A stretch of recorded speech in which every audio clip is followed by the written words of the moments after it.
1-2 వచనాలు చదువుకుందాం. సమస్త దేశంలారా యెహోవాకు ఉత్సాహధ్వని చేయుడి, సంతోషంతో యెహోవాను సేవించుడి, ఉత్సాహగానం చేయుచు ఆయన సన్నిధికి రండి. దేవుడు తన పరిశుద్ధ వాక్యాన్ని దీవించి ఆశీర్వదించుకుందాం. ఆమేన్. 4 నుండి 18 వరకు చదువుకుందాం. ఆమె ఈ మాట చెప్పి వెనుక తట్టు తిరిగి యేసు నిలిచి ఎదుట చూచెను గాని ఆయన యేసు అని గుర్తుపట్టలేదు. యేసు, అమ్మా, నీవెందుకు ఏడ్చుచున్నావు? నీవెవరిని వెదకుచున్నావు అని ఆమెను అడగగా ఆమె ఆయనతో తోటమాలి అనుకొని, అయ్యా, నీవు ఆయనను మోసుకొని పోయిన ఎడల ఆయనను ఎక్కడ ఉంచితివో నాతో చెప్పుము, నేను ఆయనను ఎత్తుకొని పోదునని చెప్పెను. యేసు ఆమెను చూచి మరియా అని పిలిచెను. ఆమె ఆయన వైపుకు తిరిగి ఆమెను హెబ్రీ భాషతో రబ్బుని అని పిలిచెను. ఆ మాటకు బోధకుడని అర్థము. యేసు ఆమెతో, నేను ఇంకను తండ్రి యొద్దకు ఎక్కిపోలేదు గనుక నన్ను ముట్టుకొనవద్దు. అయితే నా సహోదరుల యొద్దకు వెళ్ళి నా తండ్రియు మీ తండ్రియు, నా దేవుడును మీ దేవుడనైన వాని యొద్దకు ఎక్కిపోవచ్చున్నాను ఎక్కిపోవునని వారితో చెప్పమనెను. మగ్దలేని మరియు వచ్చి, నేను ప్రభువును చూచుతునని ఆయన నాతో ఈ మాటలు చెప్పానని శిష్యులకు తెలియజేశాను. దేవుడు తన పరిశుద్ధ వాక్యాన్ని దీవించి ఆశీర్వదించుగా నడిపించే దిశలో మరపెట్టి విసిపించి వినపరిచే వాక్యాన్ని ప్రతి ఒక్క బిడ్డకు దయచేయమని తండ్రి, నీకే స్తోత్రం, నీకే స్తోత్రం, నీకే స్తోత్రం. ఏ బిడ్డని సందేహి పడుతుంది తండ్రి, ప్రతి సమక్షం తీర్చే దేవా, నీకే స్తోత్రం, నీకే స్తోత్రం. ఇచ్చిన ఆత్మీయతలను బట్టి నీకు అనేకమైన స్థితులు స్తోత్రములనైనా ఎంతో చక్కగా చెప్పిన వాక్యాన్ని నేను నీ నడిచిపెట్టవాలి కాకుండా తండ్రి, మేము కూడా వాక్యాసారం నడచడానికి నీ కృప, నీ దీవెనలతో నీ పని నడుతున్న తండ్రి, నీకే స్తోత్రం, నీకే స్తోత్రం. నైనా కన్నా మినిస్ట్రీని బట్టి నీకే స్తోత్రం, నీకే స్తోత్రంలో నైనా స్థిరింపచ్చి నడుతున్న తండ్రి, నీకే స్తోత్రం, నీకే స్తోత్రం, నీకే స్తోత్రం. నైనా ఇక్కడ చేరిన ప్రతి ఒక్క బిడ్డని దీవించండి, ఆశీర్వదించం నడుతున్న తండ్రి, నీకే స్తోత్రం. నైనా ఏ బిడ్డని సంతెత్తి పడుతున్న తండ్రి, ప్రతి సమక్షం తీర్చే దేవా, నీకే స్తోత్రం, నీకే స్తోత్రం, నీకే స్తోత్రం. నైనా గర్భిణీశీలకు సుఖమైన ప్రసవ వేదన అనుగ్రహించం నడుతున్న తండ్రి, నీకే స్తోత్రం. రత్న కూడా నైనా మంచి ఆశన ఆరోగ్యాన్ని సుఖమైన ప్రసవ వేదన అనుగ్రహించం నడుతున్న తండ్రి, నీకే స్తోత్రం, నీకే స్తోత్రం. ప్రశాంతి కూడా నైనా మంచి ఆశన ఆరోగ్యాన్ని దయచం సుఖమైన ప్రసవ వేదన అనుగ్రహించం నడుతున్న తండ్రి, నీకే స్తోత్రం.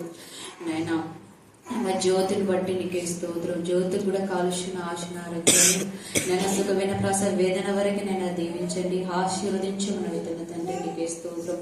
ఇంకా ఎంతమంది బిడ్డలు ఉన్నారా తండ్రి, నేను ఆ బిడ్డలల్లో నన్ను కాసి కాపాడి దీవించండి, ఆశీర్వదించమని అడుగుతున్న తండ్రి, నీకే స్తోత్రం. నేను కరుణ మినిస్టులు ఎంతమంది బిడ్డలు పాడదని కోరినారా తండ్రి, ప్రతి ఒక్క బిడ్డ పరిమైన శ్వాస దైత్యమని అడుగుతున్న తండ్రి, నీకే స్తోత్రం, నీకే స్తోత్రం, నీకే స్తోత్రం. అయ్యా, ప్రతి ఒక్క బిడ్డ దీవించి ఆశీర్వదిస్తామని యేసు పరిశుద్ధ నామమున వేడుకుంటున్నాము తండ్రి. బలపరచండి, వాక్యం ద్వారా ధైర్యపరచండి, వాక్యం ద్వారా దురాత్మల పేతాత్మ సమూహం నుంచి విడిపించమని ప్రార్థిస్తున్నాం. దేవా, వాక్యం కీలుగా మూలుగా విభజించినంత మట్టుకు దూరిన ప్రభా, నీకు ఆయాసకరమైన ప్రతి మార్గం మా తండ్రి మా నుంచి లయపరచమని ప్రార్థిస్తున్నాం. దేవా, నీ వాక్యం ప్రతి నరంలో నా తండ్రి ప్రతి బ్లడ్ సెల్లో ప్రవేశించడానికి మార్గం చాడం చేయమని ప్రార్థిస్తున్నాం. దేవా, మగ్దలేనే మరియకి ఇచ్చినటువంటి ధైర్యాన్ని, తెగింపును, విశ్వాసాన్ని, విధేయతను, ప్రేమను, పరిశుద్ధత, నా ప్రభా నిరీక్షణ, పట్టుదల మాలో ప్రతి ఒక్కరికి మీరు దయచేయమని ప్రార్థిస్తున్నాం. మొదటి అపోస్తలికగా దేవా, మీరు మగ్దలైన మనల్ని ఏర్పాటు చేసుకున్నందుకు మేము స్తుతిస్తున్నాం. మీ శిష్యులకే బోధించే బిడ్డగా నా తండ్రి మీరు మా ప్రభా మా తండ్రి మీకు మహిమకరమైన విధానంలో స్త్రీలను గౌరవించి నా ప్రభా నా తండ్రి మీరు మగ్దలైనే మరకిచ్చినటువంటి ఆ యొక్క ఆజ్ఞను బట్టి మేము స్తుతిస్తున్నాం. దేవా, మీకే స్తోత్రం, మీకే స్తోత్రం, మీకే స్తోత్రం, మీకే స్తోత్రం, మీకే స్తోత్రం. దేవా, అనేక మంది స్త్రీలు ప్రకటించాలని ముందే మీరు ప్రవచించారు ప్రభా, అందరి బట్టి మేము స్తుతిస్తున్నాం. ఆ లేఖన భాగం ప్రస్తుతం అందరూ నెరవేర్చబడుతున్నందుకు మేము స్తుతిస్తున్నాం. అనేక మంది స్త్రీలు నా ప్రభా నేను మహిమపరుస్తున్నారు, గణపరుస్తున్నారు. పురుషులు పరిశుద్ధమైన చేతులెత్తి నేను స్తుతించలాగా పరిశుద్ధమైన చేతులు వారికి దయచేయమని ప్రార్థిస్తున్నాం. వారిలో ప్రతి విధమైన నా ప్రభా నా తండ్రి నీకు దూరంగా ఉన్న ఆ యొక్క ఆలోచన ఏసునామములో గద్దించమని ప్రార్థిస్తున్నాం. నీకు సమీపస్తులుగా ఉండడానికి మీ కృపా సాధ్యం ప్రార్థిస్తున్నాం. అనుదినము మీ గర్వచ్చే జీవితం ప్రతి బిడ్డకు మీ దయచేయాలని ప్రార్థిస్తున్నాం. దేవా స్తోత్రం, ఇంతవరకు మీరు చేసిన మేలకు ఉపకారం బట్టి మేము స్తుతిస్తూ, మరి ముఖ్యంగా జయంతి కుమార్తె వివాహ విషయంలో కూడా అక్షర వినానికి జ్ఞాపకం చేసుకొని దేవా సమస్తము సమకూర్చి జరిగింపచేయమని మమ్మను మా ఆత్మను మీ చేతకే సమర్పిస్తూ నజరేయుడైన యేసుక్రీస్తు శక్తిగల నామమున ప్రార్థిస్తున్నాం తండ్రి. ఆమేన్, ఆమేన్, ఆమేన్. తయారు చేసుకోవచ్చు. ఒకటి వేగునే లేయటం అనేది ఒక మెసేజ్ తీసుకోవచ్చు. రాయి తీయబడింట అనేది ఒక మెసేజ్ తీసుకోవచ్చు. తర్వాత పరిగెత్తుట, దేనికోసం మనం పరిగెత్తుతున్నామో అనేది ఒక మెసేజ్ తీసుకోవచ్చు. చాలా మంది ధనాంశ పరులై ధనం కోసం పరిగెత్తుతుంటారు, కానీ వాళ్ళకి ఏం జరగదు. పాపం కోసం పరిగెత్తేవాళ్ళు, వ్యభిచారం కోసం పరిగెత్తేవాళ్ళు, దేవునికి విరోధమైన జీవితం జీవించడానికి పరుగులు పెట్టున్నారు. ఆ పరుగు కాదు, యేసయ్య కోసమే పరిగెత్తే జీవితం మనలో ఉండాలి. అలాగా బాడీ గురించి ఇంకా చాలా తర్వాత గ్రహింపు అనే అంశం పైన మనం ధ్యానం చేసుకోవచ్చు. ఏంటి ప్రార్థన చేయడం అనే దానిపైన, తెల్లటి వస్త్రాల దానిపైన, దేవదూతల గురించి ఇన్ని ఉన్నాయి. కానీ మనం క్లుప్తంగా ధ్యానం చేసుకుంటున్నాము. దాంట్లో ఈ రోజు మన ధ్యాన అంశం ఏంటంటే మగ్దలేనే మరియా మొదటి అపోస్తలిక. ఎవరు చెప్పండి? అపోస్తలలో అని 12 మందికి యేసయ్య పేరు పెట్టారు. అపోస్తులు అనే పేరు పెట్టిన తర్వాత ఈ అపోస్తులైనటువంటి వీళ్ళు పునరుద్ధరణ యేసయ్య గురించి ఏమాత్రము నిర్లక్ష్య స్వభావంతో ఉన్నారు. ఆశ, ఆసక్తి, తపన, తృష్ణ ఏం లేదు.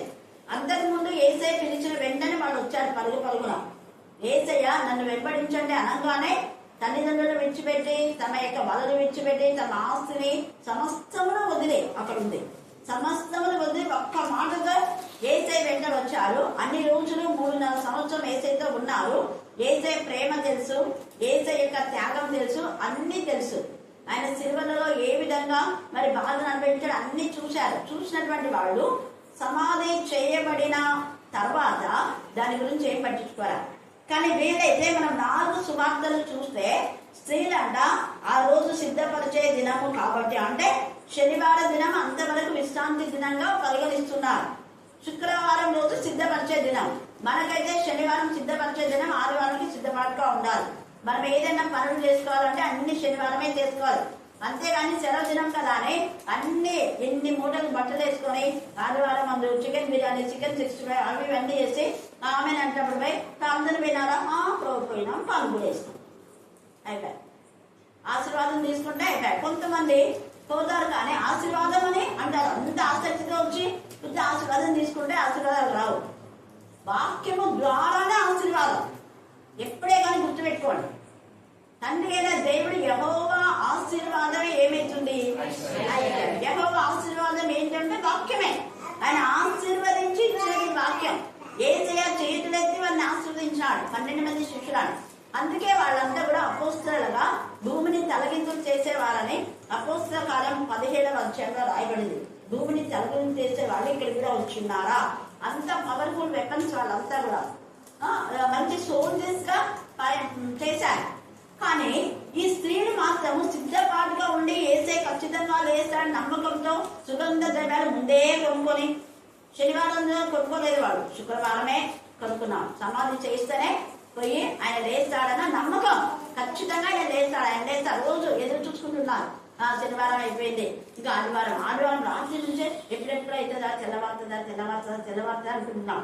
కానీ ఆయన 3వ రోజు లేస్తాను అన్నాడే కానీ ఏ టైంలో లేస్తాడని టైం చెప్పలేదు. అదొక్కడే వేసి చెప్పలేదు. ఆ టైం చెప్పలేదు కాబట్టి వీళ్ళు ముందే ఎప్పుడు పెద్దరకం లేచి ప్రార్థన చేసుకునేవాడు కదా యేసయ్య. కాబట్టి పెద్దరకం లేచి తండ్రిని శుద్ధిస్తుంటారులే అన్న ఉద్దేశంతోనే ఆమె పెద్దల కడ చీకట్లోనే లేచింది. అంటే ఎంత ధైర్యం, ఎంత తెగింపు భక్తైన. మరి కొంతమంది స్త్రీలు కలిసి వెళ్ళారు.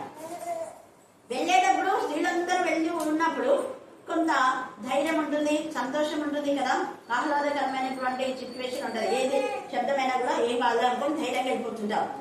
కానీ వాళ్ళంతా రాయి తీయబడింది, ఇక్కడ యేసయ్య లేడు అనేసరికి వాళ్ళందరూ ఎవరి కాల్చి వాళ్ళు వెళ్ళిపోయినారు. కానీ మేలాగా వెళ్ళలేదు వాళ్ళతో పాటు. నేను ఒక్కరి కదా ఒంటరి దాన్ని అని చెప్పలేదు. చాలా మెసేజ్ మనకుంది ఈ ఒంటరితనం అనేది. ఎప్పుడే కూడా వ్యక్తిగత నిర్ణయాలు తీసుకోండి.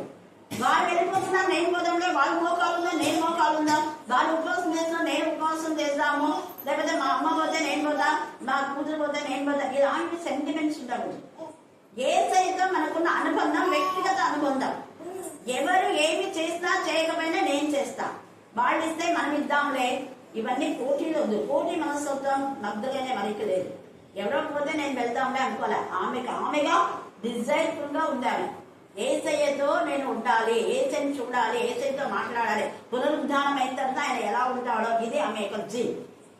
ఆ యొక్క చనిపోయిన రోజు నుంచి ఆమె పెందలకడ లేచి వచ్చే వరకు కూడా రాత్రి మగళ్ళు యేసయ్య గురించిన తపన, తృష్ణ, ఆలోచన ఉంది. అందుకని 1 కొరింథీ 14:1 ఆత్మ వరం గురించి మీరు ఏం చేయాలంటే ప్రవచన వరం ముఖ్యంగా అపేక్షించుడనేది. ఎందుకు అక్కడ చెప్పాడు? ప్రవచన వరం అంటే ప్రవచించుట. ఏం ప్రవచించాలి? యేసయ్య జనన, మరణ, పునరుద్ధానంలో ప్రచురించాలి. అందుకే ప్రభు బలలో పాల్పొందిన ప్రతి ఒక్కరు నా మరణం ప్రచురించాలని రాయబడింది. ప్రచురించాలని చేయడని యేసయ్య చెప్పాడు ఆ మాట. ప్రతి ఒక్కరు ప్రభు బలలో పాల్పొందిన ప్రతి ఒక్కరు నా మరణం ప్రచురించాలి. అంటే ఆ మరణం ద్వారా యేసయ్య పాపమును బ్రింగివేసి, మరణము ద్వారా అపవాదికి అపజయమిచ్చి, మరణం ద్వారా అపవాది తలం చిరగొట్టి, మరణం ద్వారా మనకన్నీ కూడా విజయం, విడుదల, సంతోషం, సమాధానం, నెమ్మది, ఎవ్రీథింగ్ అన్నీ ఆయన సమకూర్చాడు అన్నదే మనం ఇవ్వవలసినటువంటి మరి దేవుడి గురించి ప్రకటించవలసినటువంటి శుభవర్తమానం. అలాగా ఈ మగ్ధలేనే మరియా ఆయనతో మాట్లాడే వరకు, ఆయన చూసే వరకు నేను వెళ్ళను కాక వెళ్ళను ఒక తీర్మానం.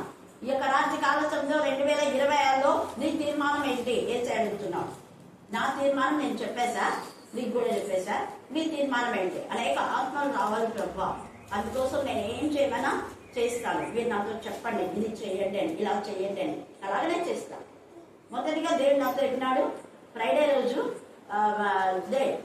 9 to 12 కంటే కూడా 7 to 9:30 వరకు అయినా పర్వాలేదు అన్నప్పుడు నిజంగా ఎంతమంది వస్తున్నారు. హల్లెలూయా. ఆత్మలు కావాలి కదా. ఆత్మలు ఈ టైంలో అందరికీ అనుకూలమైన వాతావరణం కాబట్టి ఇలా దేవుణ్ణి ఏ టైంలో ఆరాధించాలని పర్టికులర్ టైం దేవుడు చెప్పాలి. కాకపోతే మనం ఎప్పుడైనా ఆత్మతో, సత్యంతో ఆరాధించాలి. ఆయనకి ఎంత టైం ఇచ్చేయాలన్నదే లెక్కలోకి వస్తాయి. అంతే. మనం ఎంత సమయం ఆయనలో గడుపుతున్నాం అన్నదే లెక్కలోకి వచ్చేది. అంతేగాని కబురా రాస్తే అనే కాదు. మన నిర్ణయాలు మనం చేసుకోవాలి. ఒక నిర్ణయం చేసుకునే నిర్ణయానికి కట్టుబడాలి. హల్లెలూయా, హల్లెలూయా, హల్లెలూయా. అందుకనే ఈమె ఎవరు వెళ్ళిపోయినా కూడా ఈమె ఒంటరిగా నిలబడి ఏం చేసింది? ఆ ఒంటరి జీవితంలో మనం కూడా ఎప్పుడు మన వెనుకటి జీవితాన్ని జ్ఞాపకం చేసుకుని దేవుని స్తుతించాలి.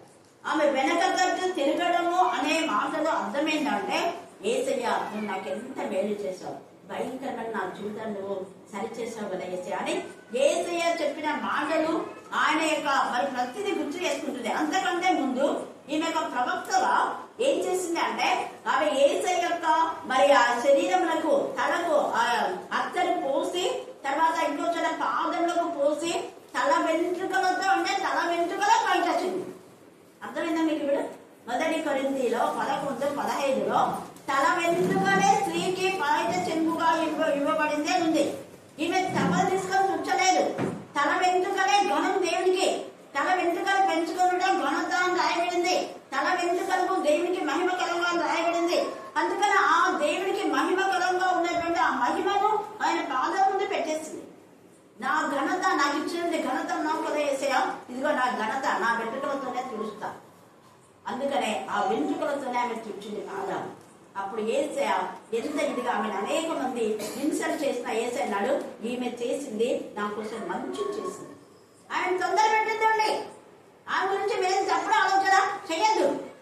అక్కడే గద్దించారు. అవన్నీ గుర్తు చేసుకుంటుంది. ప్రభా నిజంగా నాకు ఎంత సపోర్ట్గా ఉన్నావు. ఎవరు నాకు సపోర్ట్ కాలేదు, కానీ నాకు సపోర్ట్ గా ఉన్నావు. నేను చేసే పనిని ప్రశంసించాలి. నేను చేసే పని నీకు ఇష్టమైందని నువ్వు చెప్పాడు, అది చాలు. అంటే నేను చేసే పని నీకు ఇష్టంగా ఉండాలంటే, నీకు ఇష్టమైతే ఏదైనా చేస్తా అనే డిజైన్ లో ఉండే తల్లి మగ్ధలేనే మరియా. ఈ రాత్రి దేవుడి ఇష్టమైన పని మనం చేస్తే మన జీవితానికి ఎంత ఆశీర్వాదమో. సామెతలు 28:20 ఒక మాట ఉంది చూడండి. సామెతలు 28:20 నమ్మకమైన వారికి దీవెనలు మెండుగా అంటే కొరత లేకుండా. ఈమె దీవెనలంతా ఏం చేయాలంటే, నేను యేసయ్యను చూడాలి, యేసయ్యతో మాట్లాడాలి, అదే ఆమె యొక్క డిజైర్. అందుకే దీవెన ఏసైనా ఇచ్చాడు ఆమెకు దీవెన. ఆమె అడగదా, ప్రభా నువ్వు పునరుద్ధానం వెళ్ళిపోతున్నావు కదా, నన్ను కూడా ఒక బోధకురాలు చేయి, నన్ను కూడా ఒక టీచర్ చేస్తాను చెప్పలేదు. ఏసైనా చేశాడు ఆమె టీచర్గా. ముందు ఆమె ఒక ప్రోఫిట్ గా ప్రవర్తించింది. ఆమె యొక్క ప్రవర్తన రాబోయేటటువంటి ఆయన భూస్థాపన కొరకై ఆయన శరీరం అభిషేకించిందని ఏసై చెప్తారు. అంటే ఆమె ఆత్మ పరిశుద్ధాత్మ ఆమెను అలా ప్రేరేపింప చేసింది. ఆయనకు జరగబోయేటన్ని ఆమెకు అర్థమైపోతున్నాయి. ఒక ప్రవక్తగా ఉండాలి. అందుకనే ఇక్కడ దీవెన మెండుగా, అంటే నిజంగా మెండైన దీవెనలు వేసి ఆయనకి ఇచ్చారు. ఆమె యొక్క ఆస్తికర్తలుగా, నన్ను ప్రేమించే వారిని ఆస్తికర్తలుగా చేస్తారండి కదా సామెతల్లో. మరి ఎందుకు ఈమెకి ఇచ్చిన ఆస్తి ఏంటంటే వాక్యం చెప్పడమే ఆస్తి. అదే నిజమైన ధనం, అదే నిజమైన స్వాస్థ్యం. అందుకనే తన ధనాన్నంతా ఏదే పాలన చేసి పెట్టింది. ఇందాక 43 ఎంత చక్కగా చెప్పింది కదా, నువ్వు నా కోసమే రూకరించి అవి కొనమని ఇవి కొనమని నేను చెప్పరా. నీ పాపంలో చేద్దాంటే దేవునికి ఇవ్వవలసిన ఆనర్ ఇవ్వకపోవడమే పాపం. విసిగించే జీవితం చేయద్దాడు. దేవుని విసిగించి, దేవుని బాధపరిచి, దేవుని కోపగించే పనులు మనం చేయకూడదు. ఆయనకి ఇష్టమైన వారికి భూమి మీద ఏమంటుంది సమాధం. వీళ్ళంతా సమాధం లేకుండా వెళ్ళిపోయినారు నిర్లిప్తంగా. ఏసయ్య లేడా, లేచాడా, ఏమలే వెళ్ళిపోయారు. అవును, ఎక్కడికి పోయింటాడు ఏసయ్య? అసలు ఇంత ప్రేమించిన ఈ శిష్యుడైనా ఉన్నారు కదా విజయ్. పేతురు శిష్యులు 2 ఉన్నారు. మళ్ళా 11 మందికి చెప్పి మనమంతా వాళ్ళకందరికి 11 మంది కలిసి మనం పై వెతుకుతాం కదా ఏసయ్య ఎక్కడ ఉన్నాడో ఏమో అని చెయ్యాలి. కానీ చెయ్యలేదు. పై వీళ్ళు కూడా పోయి అవును మగ్దలేనే మరి చెప్పింది, రాయేమో తీయబడింది, కానీ ఏసయ్యనేమో అక్కడ లేడు అని మామూలుగా క్యాజువల్ గా చెప్పేసరికి తలుపు మూసుకున్నాం. ఏసయ్యను మనమే తీసుకుపోయినామని వచ్చి వాడు మనల్ని ఎక్కడ చంపుతారో భయం. ఇంత పిరికోళ్ళు ఏసయ్యుడన్న శిష్యులు, ఇంత పిరికోళ్ళు. కానీ మగ్దలేనే మరి ఆ స్త్రీ పిరికిది కాదు. స్త్రీలను ఎవరైనా ఇన్సెంట్ గా మాట్లాడితే మగ్దలేనే మరి గురించి చెప్పండి, చెంపలు వాల్చి చెప్పండి. ప్రధాన యాజకురాలమే, ఆమె ఒక యాజకత్వాన్ని చేసేది. ఇక్కడ నిలబడి ఆమె విజ్ఞాపన చేయ ఆత్మగా ఉంది. విజ్ఞాపన చేయ ప్రతి ఆత్మ యాజకుడే, యాజకురాలే. మొదటి అపోస్తలిక యాజకులు బోధించాలి, విజ్ఞాపన చేయాలి, 2 ఉండాలి. 134 నా యొక్క మందిరం ఉన్న సేవకురాలా రాత్రి నిలుచుండి వాళ్ళ ఉంది కదా. మరి యాజకులు అంటే అర్థం చేయాలి. ఆడ నిలుస్తున్నా రాత్రి అంతా సంఘం కోసం ప్రార్థన చేస్తున్నామా, అనేక ఆత్మల కోసం ప్రార్థన చేస్తున్నామా, దేవుని లెక్క అడుగుతాడు. ఒక సంఘంలో చర్చలో చేసేది కాదు. మన పర్సనల్ ప్రైజ్ లో ఎంత మంది గురించి భారభరితమైన ప్రార్థన చేస్తున్నామని దేవుని లెక్కల్లో ఉండే గ్రంథాలు విప్పబడినప్పుడు తెలుస్తాయి. హల్లెలూయా, హల్లెలూయా. అందుకే ఈమె నిజంగా మొదటి అపోస్తలికగా తను ఏసైనే ఆమెను ప్రత్యేకించి ప్రతిష్ఠించినట్టుగా మనం చూస్తాం.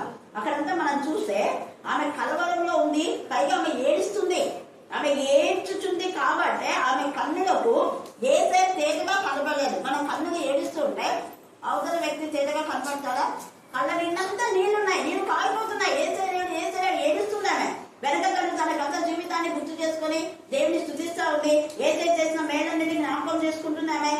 అలాగా చూసింది, గుర్తుపట్టలేదు ఆమె. ఎందుకంటే కళ్ళంతా నీళ్లతో నిండినాయి కాబట్టి. ఎవరిని వెతుకుచున్నావు అని అమ్మ అని అడిగినప్పుడు తోటమాలి అనుకుంది. మస్తు కనపడినాడు, పైగా చీకటి కదా. అక్కడ బలగ్రౌండ్ లో ఏమైనా లైట్లు ఉంటాయా? ఉండవు. ఏదో వెనల్గిన ఉంటే ఉండొచ్చు. అందుకే తోటమాడు అనుకుంది. నీవు ఆయనను మోసుకొని పోయినాయి కదా, ఆయనను ఎక్కడ ఉంచుతావో నాతో చెప్పుమో, నేను ఆయనను ఎత్తుకొని పోనని చెప్పాను. ఎంత ధైర్యం!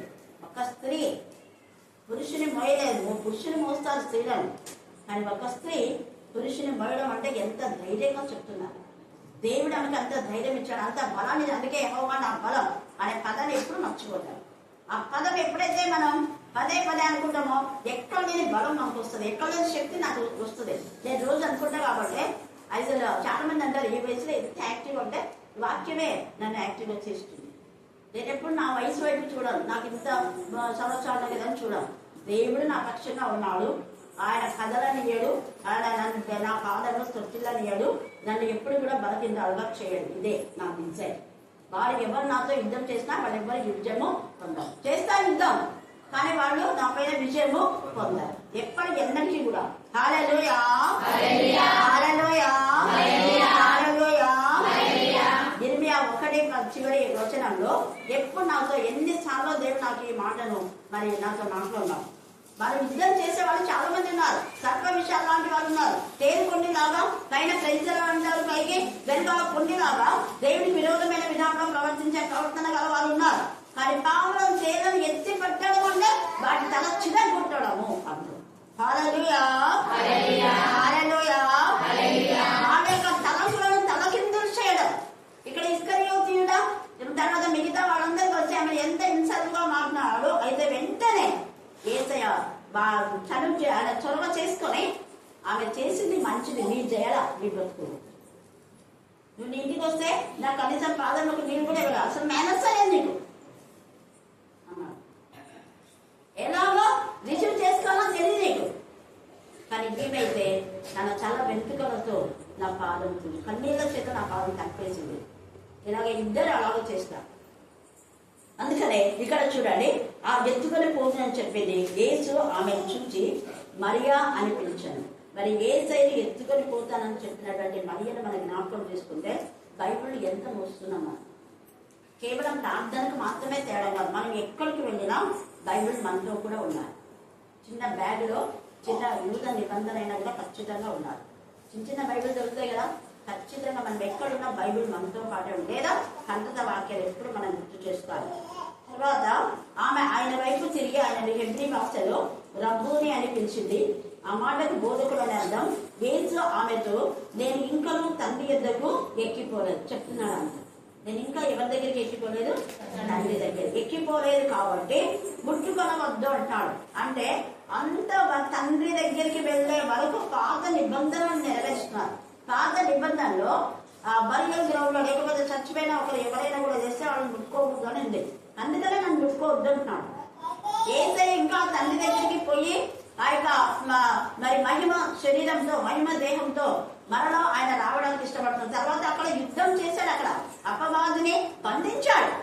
అపవాది ఆయన రక్తం తీసుకొని ఆయన రక్తంతోనే మరి పాతాల గుళ్ళలో ఉన్న వాళ్ళకి, అంధకారంలో ఉన్న వాళ్ళకి, అదే అవిధేయులకు ఆత్మ ద్వారా అక్కడ వాక్యం ప్రకటించి ఆ యొక్క రక్తం చూపించి అక్కడ ఉన్నటువంటి ఆత్మలను తీసుకొని అబ్రహాము రొమ్మును తీసుకొని ఆయన వస్తున్నాడు. అప్పుడే అందుకనే నేను ఇంకా తండ్రి దగ్గరికి వెళ్ళలేదు, నా పని చేశాను, విజయోత్సవంతో వెళ్తున్నాడు. ఆయన విజయంతో వస్తాడనే ఈమె పరిమళ ద్వారా తీసుకొచ్చింది.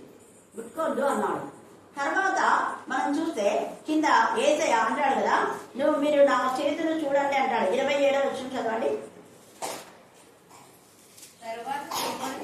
తర్వాత తోమాను చూచి నీ వ్రేలి ఇటు చాచి నా చేతులు చూడము, నీ చెయ్యి చాచి నా ప్రక్కలో ఉంచి అవిశ్వాసి కాక విశ్వాసివై నువ్వు అవిశ్వాసం వద్దు, చూడు నీ చెయ్యి పెట్టి ఆ గాయాలలో నిజంగా ఎంత బాధ చూడండి. గాయాలలో వేలు పెట్టి చూశాడు తోమా. మన గాయాల్లో ఎవరైనా వేలు పెట్టేస్తుంటుంది, వేలు పెట్టి చూపిస్తే బాగుంటుందా? అయినా కూడా భరించాడు ఆయన. ఎందుకు? ఆయన అల్ప విశ్వాసాన్ని పోగొట్టడం కోసం నా యొక్క వేలు నీ యొక్క చేతులలో గాయాల్లో చూడు నీ వేలు పెట్టాడు. విశ్వాసి అయినాడు. అందుకనే భారతదేశం పెట్టాడు. విస్తృత దేశం, మెడవంచని జనాంగం ఈ యొక్క భారతదేశం చెప్పాలంటే. అలాంటి వాళ్ళ దగ్గరికి వచ్చి ప్రభు బిడ్డగా ప్రభు సాక్షిగా హతసాక్షులైన తోమ ఇక్కడ మనం చూస్తే. అందుకనే తర్వాత యేసయ్య అంటాడు చూడండి, ఏమని? నా దేవుడును మీ తండ్రియు నా దేవుడును మీ దేవుడినైనా వారి యొద్దకు ఎక్కిపోతున్నానని వారితో చెప్పుము. ఎవరితో చెప్పమన్నాడు? శిష్యులు ఎవరు? పురుషులా స్త్రీలా? పురుషులకే, ఆయన శిష్యులకే పోయి ప్రకటించున్నాను. అందుకనే మొదట పునరుద్ధారణ గురించి ప్రకటించింది ఈమెనే. వాక్యం ముందుగానే మనం చూస్తే కీర్తన 68:11 చదవండి. దావీదు కీర్తన 68:11.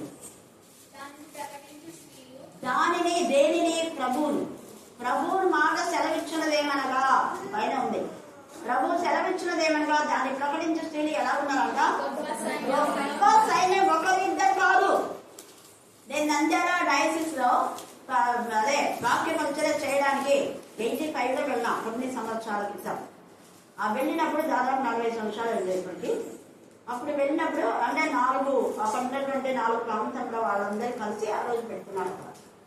అయితే ఆ బిషప్ తండ్రి అన్నాడు, ఎవరు మా స్పీకర్ అంటే చూసి నేను అందరు చిన్న అమ్మాయిని తీసుకుని నాకు వినపడుతుంది కొంచెం దూరం నేను అక్కడన్నా ఇక్కడ అడుగుతున్నాడు బిషప్ తండ్రి, అంత చిన్న అమ్మాయిన అంటే లేదు తండ్రి గారు మంచిగా చెప్తారు, నాన్న కావాలని ఆమె అంత ఎక్స్ప్లెనేషన్ ఇచ్చింది. వాక్యం అయిపోయిన తర్వాత మాట్లాడినాడు బిషప్ తండ్రి. నిజంగా నేను కన్నా తల్లిదండ్రులు ఎంతో ధన్యులను. మీ నాన్న పేరేమి అన్నారు. రెవరెండ్ ఏమి దేవదానంగా షాక్ అయిపోయినాడు. మీరు దేవదానం గారి కుమార్తెనా? సింహం నుంచి సింహమే వచ్చింది అన్నారు. హల్లెలూయా, హల్లెలూయా, హల్లెలూయా. ఎందుకు నేను ఈ మాట చెప్తున్నా అంటే, అప్పుడు అన్నాం పురుషులు చాలా మంది స్త్రీలు ప్రకటించారు కదా మామూలుగా. అంటే వీళ్ళు సిఎస్ఐ వాళ్ళలో స్త్రీ పురుషులు ఏం విధం లేదు, వాళ్ళకందరూ స్త్రీలే, వాళ్ళ పాస్టర్లు కూడా ఉన్నారు. ఏబిఎన్ ఫీల్డ్లో చాలా మంది స్త్రీలను పాస్టర్స్ ఇట్లా చెప్పారు కదా. అంటే దాన్ని ప్రకటించే స్త్రీలు గొప్ప గొప్ప సైన్యంగా ఉన్నారు కదా బాబు, అందుకనే నేను ప్రకటించడానికి వచ్చానన్నా నమ్మినారా. ఆ స్త్రీలు ఎందుకు ప్రకటించకూడదన్న తప్పుడు పౌరులు చెప్పేవాళ్ళు చాలా మంది ఉన్నారు. స్త్రీ మౌనంగా ఉన్నామంటే అక్కడ గొడవ ఇచ్చినందుకు పౌరులు చెప్పినాడు. కానీ ఏసయ్యనే స్వయాన పునరుద్ధానుడైన ఏసయ్య మొదటిగా భక్తులైన వరకు పోయి చెప్పమన్నాడు. ఆయన ఏమైతే చెప్పాడో అవి చెప్పింది. వాక్యం అంటే అదే. ఏసయ్య మనకు ఏది బోధిస్తున్నాడో అది చెప్పడమే వాక్యం అంటే. ఇక్కడ ఏసయ్య చెప్పి నేను ప్రభువుని చూచితిని, ఆయన నాతో ఈ మాటలు చెప్పానని శిష్యులకు తెలియజేశాను. ఏసయ్య ఏం చెప్పాడు ఇక్కడ ఊక చెప్పిననుంది, ఎన్ని చెప్పినాడో తెలియదు. అవన్నీ రాయడానికి గ్రంథాలు చాలా మంది కూడా ఈ యొక్క మరి దీంట్లోనే రాయబడింది. కొన్ని మాత్రమే తండ్రి అయిన దేవుడి నామ ఘనత నిమిత్తమే కొన్ని రాశారు. కానీ అవన్నీ రాస్తే ఇవి గ్రంథాలు చాలా భూలోకమే చాలదనండి. మన మేలు కోసమే, మన జ్ఞానం కోసమే, మన యొక్క ఆత్మీయ జీవితం బాగుపడాలని, మనం పశ్చాత్తాపడాలని, మనం మారు మనసు పొందాలని కొన్ని మాత్రమే యేసయ్య రాశాడు. ఎంతసేపు మాట్లాడిందో మనకు తెలియదు, ఎన్ని మాటలు చెప్పాడో యేసయ్య. అవన్నీ వచ్చి శిష్యులకు చెప్పి తెలియజేసింది. కనీసం మగ్దలేనే మరి చెప్పినప్పుడైనా వీళ్ళు మళ్ళీ పోయి యేసయ్య దగ్గరికి పోయినారా? ఎంత బాధ. ఆమె చెప్పినప్పుడైనా వినాలి కదా. ఆ తర్వాత మనం నెక్స్ట్ 2 మెసేజ్లు ఇంకా 3 మెసేజ్లు ఉన్నాయి వీటి గురించి. మరి తర్వాత మనం ధ్యానం చేసుకుందాం. కాబట్టి ఈమె ధైర్యంగా ఉంది. దెబోరా కూడా అంతే ధైర్యంగా. బారాకు చెప్తాడు, దెబోరా పాట పాడి ఇశ్రాయేలు దగ్గరికి ఎందుకు మనమంతా మౌనంగా ఉన్నాం, సిస్టర్ని ఎందుకు ఏం చెప్పినా ఊరుకున్నావు బారాకు అని చెప్తే, మరి నువ్వు వస్తావా? ఒక స్త్రీని బెక్ చేస్తాడు. నువ్వు వస్తే నేను వెళ్తా, నేను వస్తాను, కానీ నీకు మాత్రం అసలు ఏమాత్రం విషయం రాదు. ఎందుకంటే ఒక స్త్రీ ద్వారా సుసేరా చంపబడతాడు. స్త్రీకి ఘనత, దెబోరాకు ఘనత, యాయేలుకు ఘనత, అలాగనే ఎస్తేరు కూడా స్త్రీనే. కానీ ధైర్యంగా రాజు సముఖానికి వెళ్ళి తన యొక్క వంశాన్ని కాపాడుకోగలిగింది. హల్లెలూయా, హల్లెలూయా, హల్లెలూయా. స్త్రీలు పిరికి వాళ్ళగా ఉండకూడదు, ధైర్యంగా మనం ముందుకు. ఇప్పుడు చూడు, చదవమంటే వెంటనే లేదు లెక్క ఇంకోసారి చదువుతాను ఇంత వెంటనే వచ్చింది, చక్కగా చదివింది. ఆమె కూడా ఇంతకుముందు ఫస్ట్ చెప్పినప్పుడు చెప్పగలుగుతాను అంటే ఫస్ట్ నాకు చెప్పి అక్కడ ఇట్లా చెప్తే సరిపోతుందని, సరిపోతుందని కొన్ని ఇన్స్ట్రక్షన్స్ ఇస్తే ఆ చర్చిలో వాక్యం ఇచ్చాను. అందరూ ఎంత మెచ్చుకున్నారు, చదువురానమే ఎంత బాగా చెప్తుంది. ఇప్పుడు ఎన్నోసార్లు హల్లెలూయా, హల్లెలూయా. కాబట్టి మనమంతా అన్యుల దగ్గర ఉన్నా కూడా ఎకవేలు ధైర్యంగా తన కుమార్ని పెంచింది. అలాంటి ధైర్యం అనుకున్నారు. పిరికి కింద కలదారంగా ఉండకూడదు. పిరికి వారు అవిశ్వాసులు, అస్తకులు, నరహంతకులు, వ్యభిచారులు, మాంత్రికులు, విగ్రహారాధికులు అందరూ ఎక్కడ ఉంటారు? రెండవ మరణం అంటే 2 జన్మలు ఉండే వారికి ఒకటే మరణం. తండ్రి అయినా దేవుడు మనం పిలిచినప్పుడు పోతాం, అదొక్కటే మరణం. జన్మించిన ప్రతి వాడు మరణించాలి కాబట్టి అదొక్క మరణం. కానీ ఆత్మలో జన్మించని వాళ్ళకు 2 మరణం ఉంటాయి. ఇక్కడ వస్తాడు, మళ్ళీ అక్కడ నిరంతర మరణం ఉంటుంది. కాబట్టి మనం 2 జన్మాలు కలిగి తల్లి గర్భాన జన్మించాలి. అలాగనే నీటి ద్వారా మనం జన్మించి పరిశుద్ధాత్మలోను అగ్నిలోను మనం దేవుడికి మహిమకరంగా జీవించి ఆయన రాజ్యం ఆశీర్వాదాలు. దేవుడు ఈ లేఖన భాగాన్ని దీవించి ఆశీర్వదించుగాక. ఆమేన్, ఆమేన్.